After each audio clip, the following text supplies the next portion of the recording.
This is Michael Cowen, and welcome to Trial Lawyer Nation. When the jury panel comes into the courtroom and the bailiff says, "All rise," I know we're here. And it doesn't matter who they are, nobody should be above the law. A lot of us talk about that, but you've actually done it. That's how you also maintain quality control over your practice. Yeah. That's a question I get asked a lot, and here's the answer. Welcome to the award-winning podcast Trial Lawyer Nation, your source to win bigger verdicts, get more cases, and manage your law firm. And now, here's your host, noteworthy author, sought-after speaker, and renowned trial lawyer, Michael Cowen. Today on Trial Lawyer Nation, we have attorney Ken Levinson from Chicago. Ken, how you doing today? I'm doing great. Thank you, Michael, for having me here. You've got an interesting practice. You're the only person I know that both has their own active trial practice and is good at it, and also has an active trial consultant focus group practice. What kind of brought you into, because I bet a lot of people that just do focus groups and are good at that. I've got a lot of people that just do trials and bring in other people to do the focus groups. What kind of got you into having that split practice? Well, that's a great question. I did a focus group many years ago with a trial consultant and a lawyer, and loved the process and learning how people think about cases and how they decide and decision making. And then a lawyer in town in Chicago said, "Well, you know, you did this focus group. Do you want to help me with one?"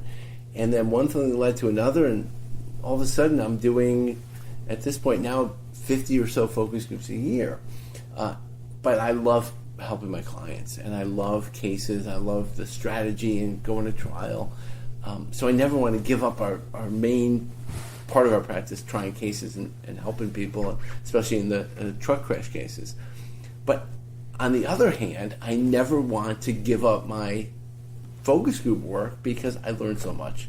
And it's selfish and self-serving, but I'm constantly learning and enjoy the process of focus groups. That's awesome. What did you then do to, I want to kind of hit both ends. So just on the focus group side, what did you learn to do those better? How did you figure it out? Well, it took me a while. A lot of trial and error and learning, even little things that now seem so clear and obvious to me and great lawyers like yourself, Michael. Not trying to argue with people. Accept the gift they give you. And in one instance, a woman talked about the fact that, you know, the plaintiff in this case shouldn't have been in her car stopped at a red light when the bus rear-ended her, hurt her. You know, she shouldn't have been on the road. And my initial reaction, when I was a young lawyer doing focus groups, I'd want to say, "Are you crazy? That's insane!" And I want to argue and persuade her. And over time, I've learned the better approach is to accept what people tell you, listen, and in a neutral way, find out what's going on. And the phrase, "tell me more," is so effective. And what generally happens, like a real trial, the other participants in the focus group or the other jurors will save you. And by pausing and getting everyone involved, the other folks said, "Well, wait a minute, you know, she's got a right to be in a car," especially when it's stopped light in her own vehicle, as opposed to arguing, finding more, and discovering, and not trying to persuade, but trying to be a good listener and learn. I will tell you that that's been the most difficult and probably the most game-changing thing I've done in my practice. And I will have to say Joe Freed and Michael Leizerman have done a great job of like holding my hand, talking to me on the phone, like, "You can do this." Is trusting the group, trusting the jurors. Because when you have that, you're arguing, it's us against you, I don't trust you, they sense it. Whereas if you trust them to save you, they will. It's amazing. Right, and Michael Leizerman, who is one of the best lawyers in the country, I think he would say it's also about the dynamic of what's going on. Don't look at the micro, the narrow, you're going to win this point with this one prospective juror. Because what are you sending in terms of a message to everybody else? Listen, I'm this lawyer who wants the truth and I'm honest and candid. Of course, if you say something I don't agree with, then I'm going to attack you and argue. because it sends a message to everybody in the room that you're not really looking for honesty and you're not a truth seeker, which I think we all want to be in the courtroom, the most credible person in the courtroom. What you really are is you want people to agree with you, and if they don't, you're going to attack them. And Absolutely. that does so much damage to your credibility and everyone in the room. He's a football coach, not a lawyer person, but Jimbo Fisher, who I know any of our Florida State listeners probably aren't real happy, but us Texas Aggies are happy to have him. He has a saying, "Your actions are speaking so loud I can't hear the words you're saying." Brilliant. And same thing when we are acting one way, we say, "Oh, I want to listen to you, I respect you," and then we jump on people that disagree with us. We're showing that we're not really there to be trusted. That's right. And with focus groups, what I get to do, and I'm so fortunate, I get up to talk to people about cases and listen and really learn how they think, and it trains me. And over time now, I've really gotten much, much better at just listening, accepting, and finding out why they think the way they do, and getting a discussion going, and sort of fading in the background and just learning, observing and learning. And that to me is the key to a focus group, as opposed to trying to force your theory and your case down people's throats that might not be receptive to it. Now, the focus group is a lot of more being in the background, listening, accepting, but when you're in trial, you need to be, through a lot of the trial, leading and persuading as opposed to just listening. And your results speak for themselves. I mean, you've got a $43 million verdict. You had a recent $6.25 million settlement on one of your drug cases. Lots of other wonderful results, both in courtroom and in settlement, which mean they were scared of your courtroom abilities or they wouldn't pay you that money. What are the things that you've learned then? How did you learn to get those skills? Because it's one thing to learn to talk to people and them talking, but then how did you learn to persuade them and lead them? Well, I think the focus group work certainly helps, because we find out what resonates with folks and we test things, and anywhere from using video deposition clips to find out if a witness seems credible. Sometimes we fall in love with our cases. We fall in love with an expert, maybe a witness, expert witness that we hire that we think, God, this guy wrote the book on this topic. He's the best in the country. He went to an Ivy League school, and the jury's going to love him. And sure enough, you show a clip to a focus group participant panel, and they say, well, he seemed aloof and cocky and arrogant. I like the other expert who, frankly, we would think is less qualified. But so it's not about what we think.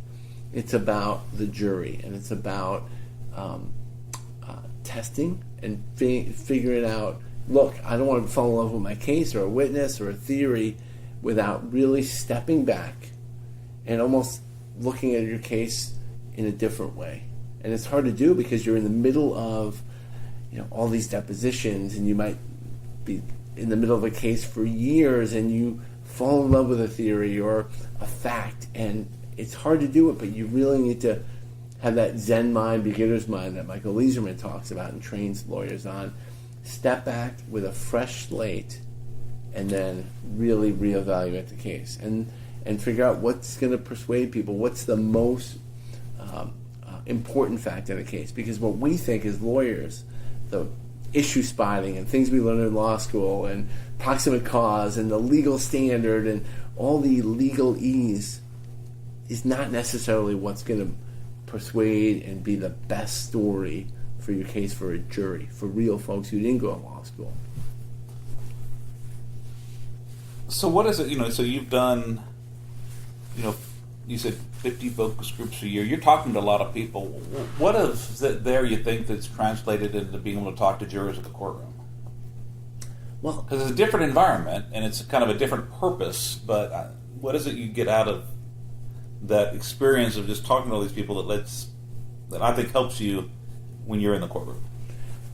Right. Well, I think we get lost in the language of being a lawyer. When you and I talk, we're here at a trial lawyers conference, and we're with hundreds of fellow trial lawyers, and we're talking a language that we understand. There's a code we all have, and there's a way we talk about our cases, and we have shortcuts and little abbreviated terms. by talking to people in a focus group and over thousands of people about our cases, I really try to train myself to talk like real folks and real people talk in everyday life about our cases. And it's not only the legal standard or the case law that we learned. And it's a wonderful way to translate into a courtroom, because the jury, it might be the first time they've dealt with a lawsuit or a lawyer, or certainly being in that courtroom setting, which is scary for them, just as a general rule, let alone different language and a man or woman up higher than them in a black robe looking down at them, ordering to do things. And the ability to talk in a real language using terms that people understand, that you can relate to, is a transferable skill set, if you will, that works perfectly in both settings. Yeah, where I found it's helped me is the transformation between being Michael Cowen trying to be a lawyer, or being Michael Cowen trying to imitate Jerry Spence or another lawyer, and just being Michael Cowen. And I think you probably have a lot of practice at being, I don't want to say just Ken Levinson, but being Ken Levinson and being yourself, and the power that authenticity brings to human communication. That's right. It's about being ourselves, and Jerry Spence trains lawyers about this, and you taught lawyers at Jerry Spence's college, Rao College, on this. Well, Jerry Spence teaches lawyers to do that, but then a lot of them, and I've done it myself, end up trying to imitate Jerry Spence rather than fully, and it takes years. You learn things at the college, and it takes years, because Spence is something special and has had decades on us, to learn that you're not just imitating someone else, you are being yourself. Sorry to interrupt, but let's go back to, I'll let you get back to what you're saying. That's exactly right. In fact, one of the questions I'm asked most by lawyers is, you're working with some of the elite trial lawyers in the country who are getting 8-figure verdicts consistently and really doing well in front of juries. What makes them great? How do I do that? And one of the biggest lessons I'm relearning constantly is, it's not about style and being someone else. In fact, my example is, there's some lawyers in Chicago, partners at the same firm, and we did back-to-back focus groups on significant cases for them. Their styles couldn't be more different. One lawyer talked like he might have, had a high school education and was a iron worker and a regular guy. You can see him just talking in the cafeteria with regular people. No fancy language, just gruff and short sentences. And his law partner, smooth as silk and movie star handsome and tall and speaks eloquently, and just completely opposite styles. But the reality is, it works for them because they're honest with themselves and they're not trying to be someone they're not. Because I think a jury senses that. I mean, you sense when you meet someone at a wedding or at a bar association function, when someone's trying to be someone they're not. Most of the time, after a short period of time, you sense it. You pick it up. And I think the same is true with a jury. They pick up that you're trying to be someone you're not. And I've learned through a lot of different ways practicing law, the most effective lawyer for me is to be myself. I think that's what even like the way you dress. I mean, someone asked me, I actually was a guest on a podcast, which is kind of weird for me being on the other side of it today. And someone asked, one of my relatives said that when he tries cases, he wears like his shabbiest suit, or jacket that he has, and threadbare stuff. And I'm like, that's not how you normally dress. And the way I think of it is like, you go to a wedding and you'll see like the uncle or the cousin that never wears a tie, and he could just see he's had the same, he found like an old suit or something that he had 20 years ago, and he's uncomfortable, and it doesn't work for him because it's not him. I think the same thing. If you normally are, dressed to the nines and you're sharp and you put on shabby clothes, it's going to show through. You need to be who you are, and the way you dress, the way you speak. And when you try to be something else, then people smell phony. Yeah, I agree. Especially now with social media, right? They're going to find who you are. They're going to Google you. And in Chicago, there's a instruction judges will tell jurors, no outside research. Please don't use the internet about cases, and don't research the lawyers. And I think we all know the first thing they do when they get to a computer or a break on their phone is Google the lawyers and Google whatever they can about the case.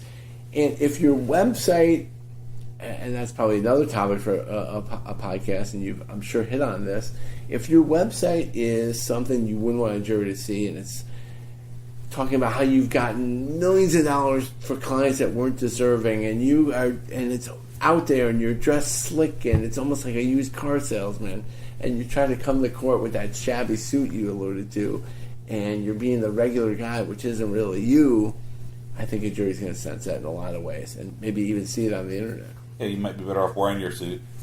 Right. Your nice suit than doing that. That's right. Whereas, I never wear a suit to the office. Now, I do have one on my website, but, I am more comfortable wearing slacks and a regular jacket. I mean, so that's what I do.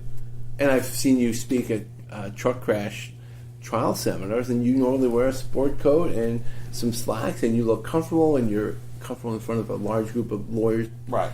Teaching like you normally do. Yeah, so that's because that's me. Now, the office I wear jeans, and but judges don't like you wearing jeans to court. I bet. Well, I think a jury even expects you to wear a certain level of. Yeah. I think it would be disrespectful on a serious case to show up wearing blue jeans.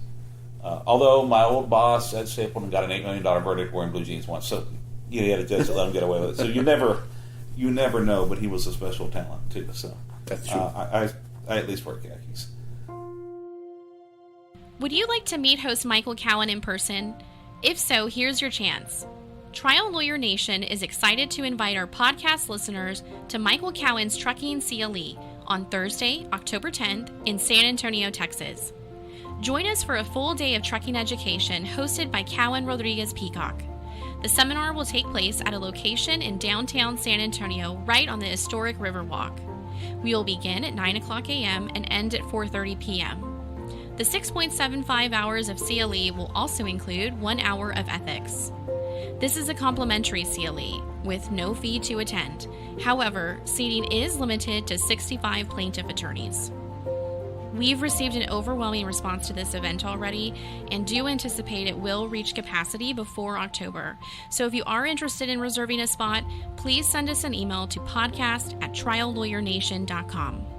And now, back to the show.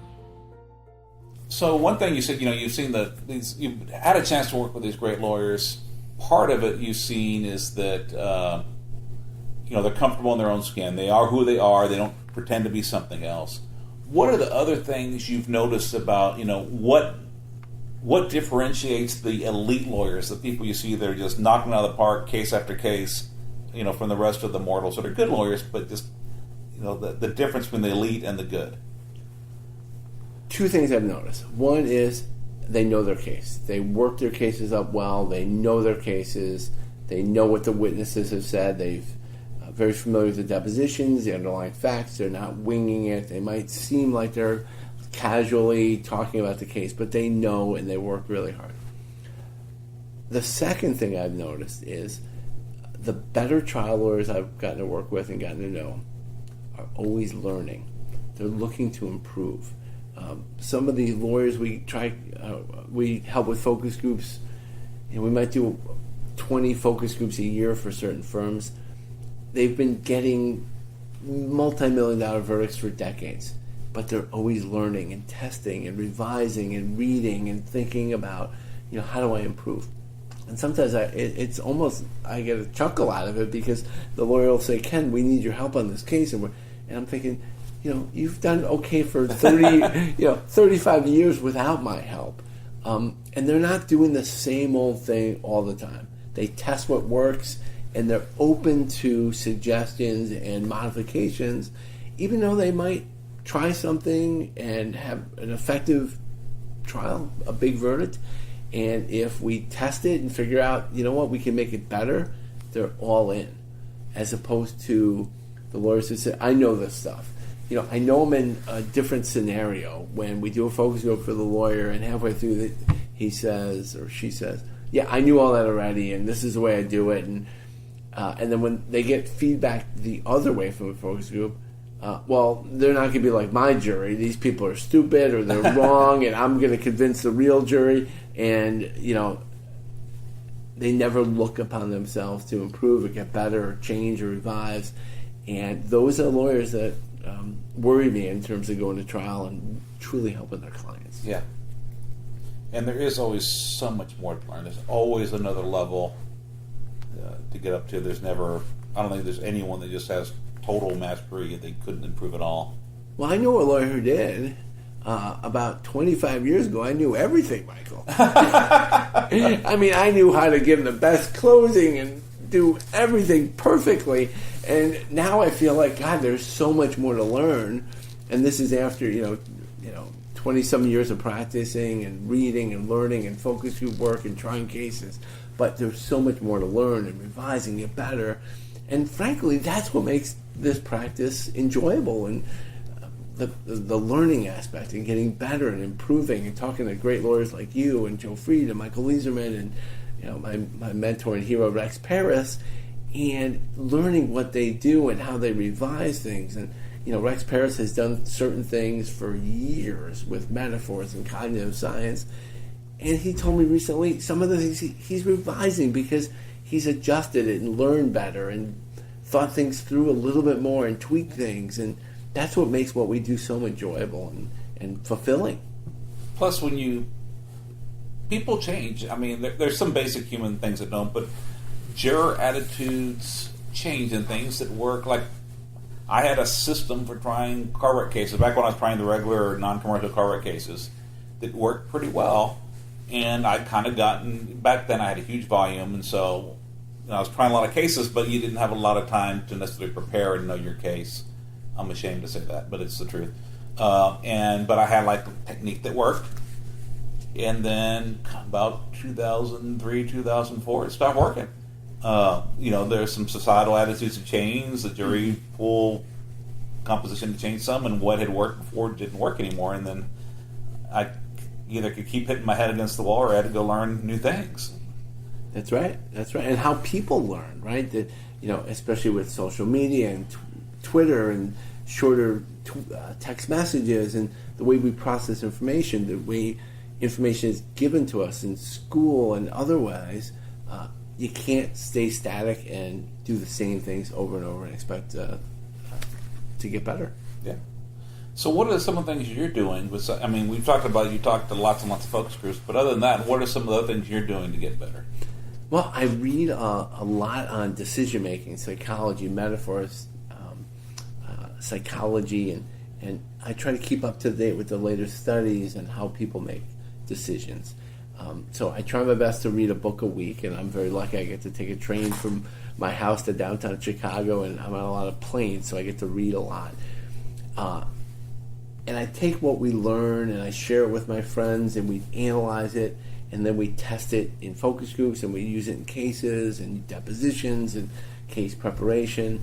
And we go to a lot of seminars, and we have in-house training, and I've been very lucky to have wonderful friends who do what we do and have the same philosophy about getting better and learning. And it's like we talked about before. It's an ever-evolving process, and I love learning new things, testing them, even in a deposition. We have different types of depositions in Chicago and in Illinois, and we have what they call discovery deposition. So there's no real downside. That's most of the time those aren't going to be read to a jury, and you can test things and ask questions and see how the response is and use the science behind decision making and rapport and building up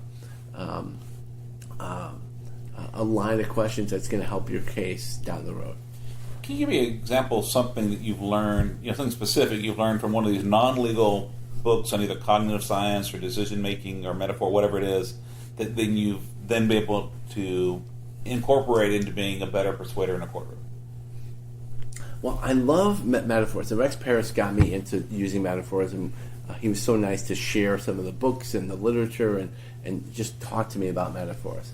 And without getting into detail, we think it metaphorically, we think in pictures, and then it affects our behavior.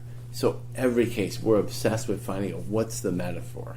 What's a mountain to climb, or a truck. We had a truck crash case where it was an older truck driver who'd been doing it 35 years, and he wasn't going to change the way he handled his job and drove, and any safety rule and training and federal reg didn't mean a thing to him. So we came up with a metaphor: you can't teach old dogs new tricks. So we're always using the science of metaphors and affecting our cases and how we can use those to spur some action with the jury. If our listeners want to learn more about metaphor, what's one of the books you've read would be good at that? Sure. There's a guy named Zaltman who's written a couple, one with his son. How do you spell that? Zaltman. Okay. And he's written two. I think one's How Customers Think, and one's Metaphoria, I believe. The standard scholarly book is by Lakoff and Johnson, and that'll start you off. It's a little bit. Lakoff is what, Lakoff? I believe so, and Johnson. It's a bit scholarly, but I still recommend it. It gives some great examples of metaphors of war and dance and how it affects our behavior. It's a great way to start, and I know it's a little bit scholarly and thick, but read through it, and it's not that long of a book. And then go to the Zaltman books, and people can always email me. There's a bunch of more I'd recommend on metaphors, and they're fascinating. I heard you speak yesterday, and one of the things you said is how you use focus groups to help you either find or test metaphors. Tell me about some of that. Sure. Well, Michael Leizerman, who we've mentioned from Ohio, and Chris Stombach, based out of Wisconsin, the three of us really started experimenting this with, spurred on by Rex Paris. And essentially what we've done is we've had a focus group where we present a case to participants, and they literally go home for a day or two, and we give them some very simple instructions to find images. Could be old school, cutting a magazine image from a magazine to iStock photo or Google images, and bring those back to us a day or two later about images that were meaningful to them about the case. And we give them some really simple instructions like, if it's a truck crash case, we don't need a picture of a truck. A little bit deeper than that. And they come back with a number of images, and we have one-on-one interviews with the participants and really delve deep with a series of questions we've developed as to what the image meant with regard to the case. And it could be an image of a person in a prison cell. And you're thinking, well, what? It's a truck case. What does that have to do with a prison cell? Well, for this particular person, it meant the injuries that the plaintiff had imprisoned him. He was unable to leave his, the injuries were so severe that he was trapped and imprisoned in jail by what this dangerous truck company caused. And we get beautiful images. And sometimes we get images that are really harmful to the case, and we have to retweak and rethink our theory, and sometimes we want the bad. I'd rather have the bad in a focus group than a real trial. But when you get the good, you get something that works, then how do you then incorporate that? Okay, so we know that, let's say someone says in prison, your pain is imprisoning you, then you test a focus group, it works. Yeah, people buy that metaphor. Then how do you incorporate that into your presentation? Well, we can use it by language. We can also use it literally an image, a visual exhibit that will trigger the metaphor we're trying to use in the case. And there's a variety of ways to do it. We can use it with language in a direct examination, opening statement. I'd rather, oftentimes, depending on the case, have a witness trigger that metaphor. It can be even an expert might explain. I know you've done some complicated truck cases, and sometimes the experts get lost in their specific field of expertise. And if they can come up with a metaphor and say, well, no, it's like, a soccer game, or it's like something a child would do, and that can trigger an image to a jury thinking, well, wait, I get it now.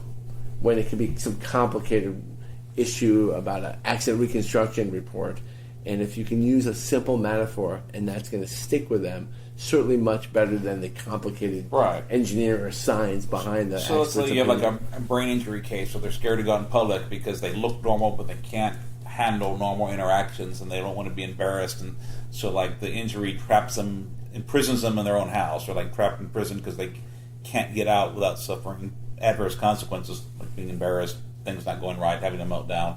That's right. But you get your neuropsychologist or neurologist, someone to say it instead of you, maybe. That's right. That's right. Awesome. You've also published a book in the PI field, haven't you? I have. We published a book by Thomson Reuters about litigating major automobile collision injury and wrongful death cases. Okay. How did you end up doing that? Well, let me back up. It was actually originally written by Karen Kohler and Michael Friedman, and they stepped back and they needed someone to update the book. So for a number of years, Tom DeMore and I, Tom's from Oregon, he and I update the book. So it's very fortunate that I was allowed to, or asked to help out with the book. But we get to read and update things like bus collisions, or there's even a focus group chapter which I helped to update, and we put in the latest news and case law and theories behind how to handle auto crash cases. And a lot of our auto crash cases are auto versus truck, but we get to use a little bit of what we've learned. It could be a motion eliminate, that something comes up that we're like, wait, there's a new case, we can throw in a motion eliminate, and we might update it in the book. And it's a real useful guide how to handle cases for other trial lawyers throughout the country. How do you find time to do all this? I like staying busy. Yeah. I enjoy it. I really do. I get up early and I enjoy the reading and the writing and thinking about our cases and how to do better. And I just enjoy it. It doesn't seem like it's work to me oftentimes. Do you have any kind of time management system you use for yourself to make sure you get everything done you need done? That's a good question. I wake up early, so I'm up a few hours before my 3 boys and my wife are up. So it gives me that quiet time to read and think about my day, and I try my best to journal in the morning and get things done early, because it's going to happen. Inevitably, for instance, if I want to do something and read a book or write a chapter for a book or an article, if I said, you know what, I'm going to schedule for 3 p.m., inevitably we'll get a case on a call, or a deposition or emergency might come up, or a motion might get filed that we have to address. But if I schedule it early, it gets done. The other thing I've been really trying my best to do, and it's a work in progress, Mike, is to block out time. And I was never really good at it. I would just go right at it and get things done. And now I'll look at my week on Sunday and I'll schedule out chunks of time. I'm much better working certain times of the day than others. And I might block out, 1 p.m. to 5 p.m. and just block it out, and everyone in my office will know not to schedule anything that time. I'm getting some long-term work done, whether it's reviewing depositions or writing or something else. Because if it's in the schedule, it's blocked out, you're less likely to kick the can, so to speak, to use a metaphor. Each year, the law firm of Cowen Rodriguez Peacock pays millions of dollars in co-counsel fees to attorneys nationwide on trucking, commercial motor vehicle, and product liability cases. If you have a case involving death or catastrophic injuries and would like to partner with our firm, please contact us. We would be honored to review the case in detail, discuss where we believe we can add value, and create a mutually beneficial partnership. You can reach DeLisi Friday by calling 210-941-1301 or send an email to podcast@triallawyernation.com. She will coordinate a time for Michael Cowen to speak with you in person or by phone to discuss the case in detail. And now, back to the show. We've done the same thing. We found the only way to get big results on cases is to dedicate large blocks of uninterrupted, focused time, which is enough time away from everything else to let the other stuff stop bothering you, stop being in the back of your mind. Sometimes outside of the office even. But definitely, where everyone knows no interruptions allowed, no email alerts popping up on your screen, no phone ringing, and you are going to work on this and focus on this, because that's where you really dig deep and get those insights that allow you to do great things on cases. That's right. And sometimes we'll even get a conference room at a hotel, even locally. Yeah. Even in Chicago. We'll just block out time. We'll go to a conference room, bring what we need, and especially with technology now, you could bring a huge file. Back when I first started practicing law, you have to have the physical file, and now we can work remotely and just get away from the office, get away from the distractions, and sometimes a day at a hotel conference room, you can do a week's worth of work. Absolutely. And sometimes a week in the office you get no work done because you're talking to people, you let the little, oh, I got to check my email. I mean, I can spend a day just going through email, responding to texts, or answering phone calls, and get nothing accomplished. But feel like, well, I've been here 9 hours. And sometimes I'm lazy, I don't feel like working, but I'm too embarrassed to just take the day off, and I'll go in and, like, between being on the internet and checking email and just going through little stuff, I get nothing accomplished. I don't move the ball forward, but I've been there 9 hours, and so I feel like I can tell people I'm working. That's right. And I love that phrase, move the ball forward, because it assumes you're playing offense. When at the end of the day, when I'm doing my family, if I look back at my day and I played defense, if I was reactive all day, it's generally not a great day. Yeah. If I'm proactive and accomplish my goals and playing offense, it's usually a productive, good day. And part of that is journaling. There's I think, Best Self Journal, and you literally in the morning write in your goals, your 3 goals for that day. What would make this day a success? You write 3 things down, and then you're going through your day. My journal's open. I'm like, wait a minute. I haven't even touched those 3 things because I've returned some calls. I spent an hour responding to emails on a listserv and accomplished really nothing to help my clients that afternoon or that morning. But if I look at my journal and get to those goals and focus on the goals and play offense, it's a much more productive, better day for me. And I feel better. Yeah, I'm trying, and I still slip, but I've looked hard. Like, I have 3 main goals right now in my life professionally. I mean, personal life, I'd like to lose some weight. I want to make sure I'm a dad with my kids. But professionally, I want to get an 8-figure verdict. I want to write a book. And I want to have a law firm I want to run a law firm that allows me to have the time to focus on those other 2 things. So there's some management things I need to do. There's some coaching and strategizing with other lawyers I need to do to make sure that I don't have to jump into crisis mode and fix things, that the other lawyers in my office, have the training, have the collaboration with me when they need it to make sure that they're doing great things too, and that if I need to come and try a case, they'll be ready for trial. But basically, it means I want to work on the best 5 cases at my firm, getting them ready for trial, and I'm going to dedicate time for writing. And if it's something other than one of those 2 things are running the firm better, then I shouldn't do it. And it's hard because it's easy to get pulled into other things, but it's being almost selfish about it, just saying these are my goals for the day. I'm almost 50. I don't have that, but I only have so many days left. I'm not going to die next year or anything, hopefully, but when we get to a certain age, we're like, if we want to achieve our goals in life, this is the time to do it. That's the only way that things do move forward. Because if not, you can react to other people's stuff all day long and get nothing done that you need done. So there's a couple of things, and I know your firm well now. One, it takes some planning. A lot of planning. And a structure, and some buy-in. Your colleagues know. And you have great law partners that can try good cases, and you can trust your partners who I've gotten to know very well on cases and seminars and teaching, and what a gift you have that you have the ability to focus on these 3 main goals you have, knowing that your clients are taken care of. Well, one thing I've learned is only work with people that I trust.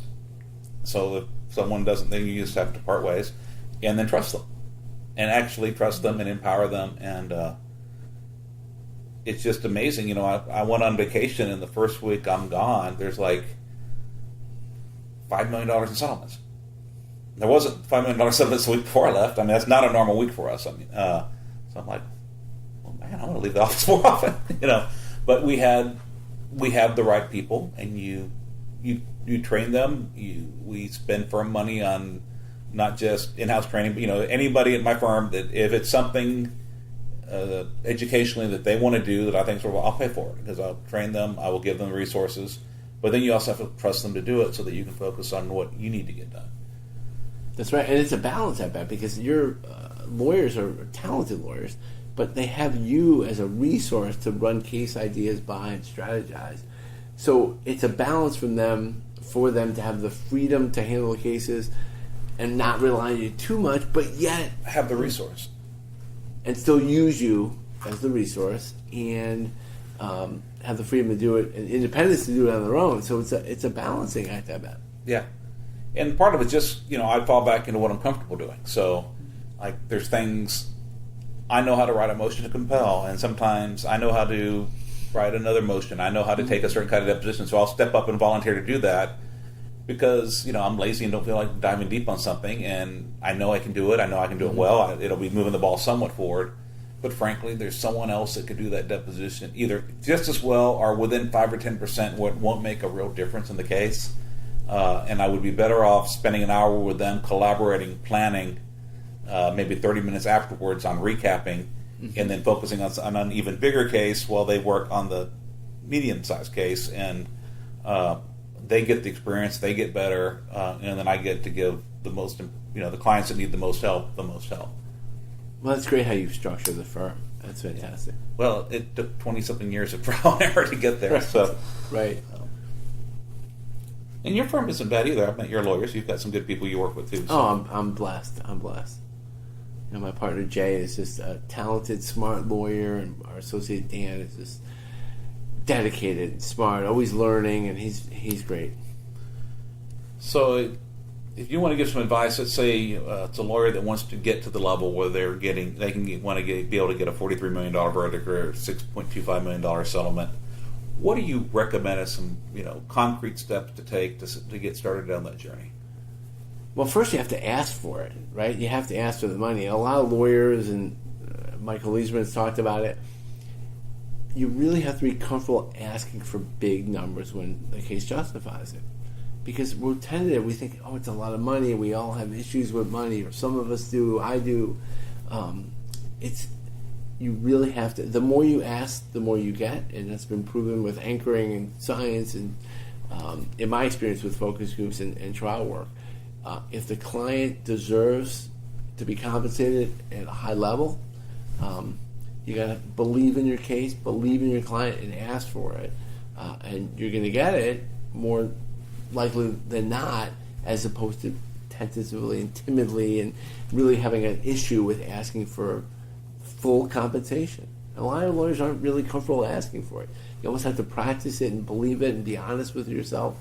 And that's my first piece of advice. And the second is, I learned from you, Michael. You told me a long time ago. When you started turning away cases that weren't at the level you wanted to work on. And listen, there's great lawyers doing God's work, representing clients that don't have huge damage cases. And we need lawyers to help. But if you're going to structure your practice to handle catastrophic and a certain level of case, it takes discipline to turn the smaller cases away. And your experience is golden, and a great example to everybody, that when you started turning down smaller cases and focusing and helping clients with the more catastrophic injury cases and wrongful death lawsuits, tell us about your experience, Michael. You got better results in more big cases. That's right. Because Rodney Hughes says big cases beget big cases. You do well on something, people talk, and then you get 2 more, you get 3 more. And even the same lawyer, when, now you have to earn it. Now, so if I hadn't tried the 100 smaller cases and proved myself, I would have never had the first big case to get. But when you start moving up, when you say no to something, I used to think, if I say no to this lawyer, they're never going to refer me another case. And it's the opposite. You earn their respect. They're like, wow, he must be really a big case lawyer. And I found the contrary. When I take the crap case from someone, maybe if I take this horrible case, they'll bring me on their big one. No. You're the lawyer that takes crap cases. You must not be that good. I'm not going to give my good case to some lawyer that takes crap cases. He's a crap case lawyer. It's crazy, but that's what works. So, yeah, having the courage to turn things down has been a huge thing for me. Been hard for me. Right, and we're scared. I mean, I think as trial lawyers, as plaintiffs lawyers, I think we're scared. I'm scared. You can't go downtown Chicago with being inundated with billboards and signs on buses and TV and internet. It's very competitive to get cases. So we're scared that if a referring lawyer is kind enough and thoughtful of you and sends you a case and refers a family member or neighbor or client to you, you're honored. It's hard to, you're scared to say no. You're like, well, they're never going to think of me again, which maybe, but most of the time that's not true. And the other thing is we're scared of our websites. We market everything. If you look at lawyer websites, for the most part, it'll say we do, truck and aviation and premises and construction and workers' comp and product liability and dog bite and every injury known to man and woman. Because we're scared they're going to have that one big case and they're going to look at our website. We don't mention we do that type of case and we're not going to get it. And I found the contrary. I think people want a lawyer who concentrate and is quote-unquote a specialist. We don't say specialist in Illinois, but we concentrate in our truck and auto practice. And you know what? If someone has a medical negligence case or another case that we don't handle, that's okay. That's fine. That's not what we're great at. That's not really the best for the client. We're not the best firm for a client to handle a mass tort case or a toxic tort case. So we promote what we do, the truck crash cases and catastrophic injuries and auto crash cases. So it's hard. It's taken a while for us to get to that point, but we can't live in fear. We have to do what we think is the best way to handle our marketing and our cases and get to where we want to be as a law firm. Now, one thing you and I've talked about is, you've done so many focus groups on trucking cases. I think you've seen, over 1,000 groups? Or 1,000 jurors? Yeah, we've probably done thousands of participants, jurors. Right. And hundreds and hundreds of focus groups. So you've seen thousands of people make decisions in trucking cases, and that's what you specialize in. Oh, you can't. Okay, you're in Illinois. That's what you concentrate in. That's right. In Texas, I can specialize in something. What are some things you've learned from that? Well, the term that comes up a lot in these focus groups with commercial vehicles is the term professional driver. And there's a difference. People look at the training of professional truck drivers driving 80,000, 70,000 pound vehicles on the road that, God forbid, you're in a crash with them. It can be deadly, as opposed to someone like me who's got a regular driver's license. So professional driving comes up a lot. That term comes up a lot, and you have to use that. The other thing that I notice constantly is the issue of vision. When did your client see the truck? If it's a jackknife trailer, for instance, up in Chicago, you might have heard we get some snow occasionally. So snow and ice, a truck jackknifes, and your client hits the trailer. When did you see the trailer? Was it night? Was it light time? Was there conspicuity tape? Was there artificial lighting? When did you see the truck? Rear end collision. In a lot of our truck focus groups and truck cases, the issue of vision, because I think people generally, not always, but a lot of drivers of regular cars are scared of these big trucks.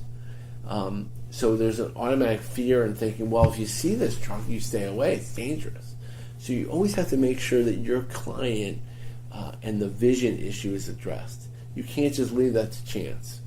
Obviously, if the truck was in the dark on the highway, stopped, and there's no lights and no conspicuity issues, and your client rear ends the truck, that's one thing. But if it's daylight and they could see, it's something you have to deal with.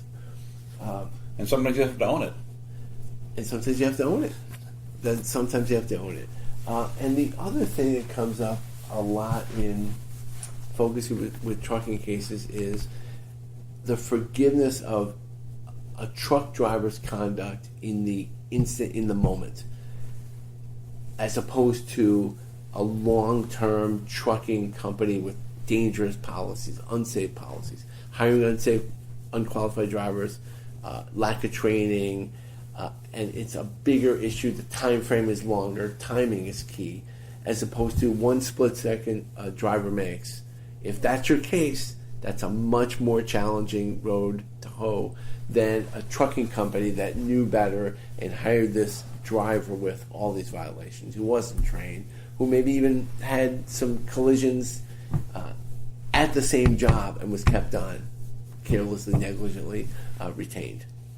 So those are a few things that come up a lot that we really, as trial lawyers, really need to think about. Great. Well, I've really enjoyed talking to you. I selfishly get to keep talking to you because we're going to go to dinner. But thank you for coming on the show.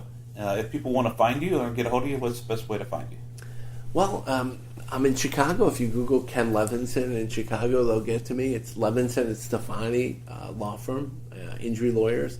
And Ken at LevinsonStephanie.com is my email. But call, and if you have a case you want to discuss, I'm always thrilled and honored to strategize the case and help if we can. Anything you need in Chicago, from helping a client to a great restaurant to a Bulls game, we're here. Great. Well, thank you, Ken. Thank you so much for having me, and keep up the great work, Michael.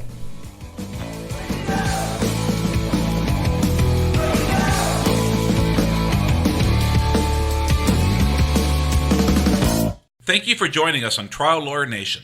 I hope you enjoyed our show.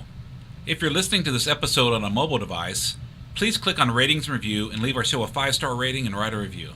And if you're listening to this episode from our website, please leave a 5-star rating on the episode page. We'd love to reach more listeners, and doing this will help more attorneys find this podcast.